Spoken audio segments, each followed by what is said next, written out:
And finally, new rule. If your wife says, hurry up, we're going to be late for our Valentine's dinner, and you reply, just a minute, honey, I'm almost done masturbating, you might have a porn problem. Now, I bring this up because there is a crisis in America. A full 91% of men can no longer get an erection without hearing this sound.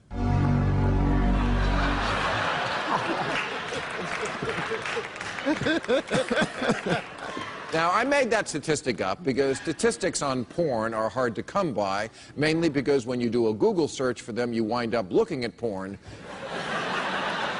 and suddenly it's 3 hours later and the dog is starving. But it is true that in far too many marriages these days, the husband comes home from work and goes straight to the den to look at porn, while the poor wife is alone upstairs.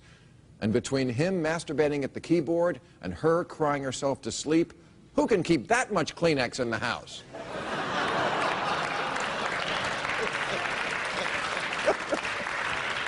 Because, sir, you need... Well, I know what you're thinking. Bill Maher, anti-porn? That's like the Pope being anti-wearing a dress. No, I'm not anti-porn. I'm just saying masturbation has its place. And that place should be Plan B, when you can't get the real thing. For me, that was college. It filled... Oh, truly, it filled the hole in me when I had no hole to fill.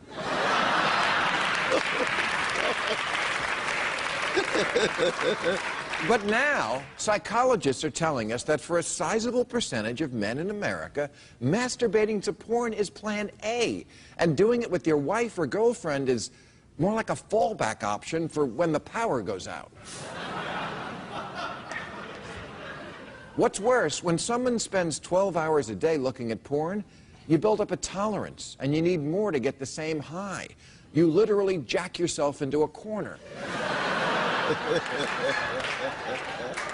So you move on to fetish sites, and then weird Japanese porn where a schoolgirl is being molested on a bullet train by Godzilla, and before you know it, you're into the stuff that Germans like.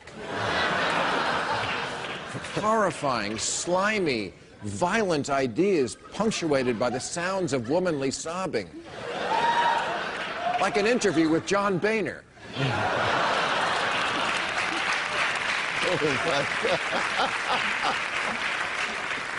And to be honest about our porn addiction, it's not that Americans are oversexed. It's that we're catastrophically lazy. We'd rather sit on the sofa and show our wing-wang to strangers on chat roulette than go schlep out to Houlihan's and try to pick up a secretary who's had one too many Mai Tais. We've become a nation of cooch potatoes.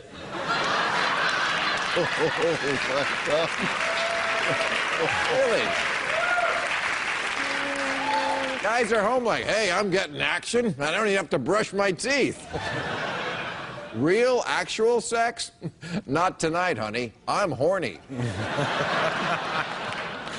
I mean, it's pretty amazing. For men, it took only a couple of decades between discovering that women can have orgasms and deciding that giving them one is just too much trouble.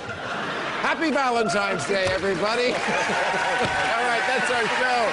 I want to thank my guests, Norah O'Donnell, Houman Nagy, Dr. Cornel West, Matthew Perry, and Arianna Huffington. And don't forget, you can watch us now on Overtime by going to HBO.com. Thank you, folks.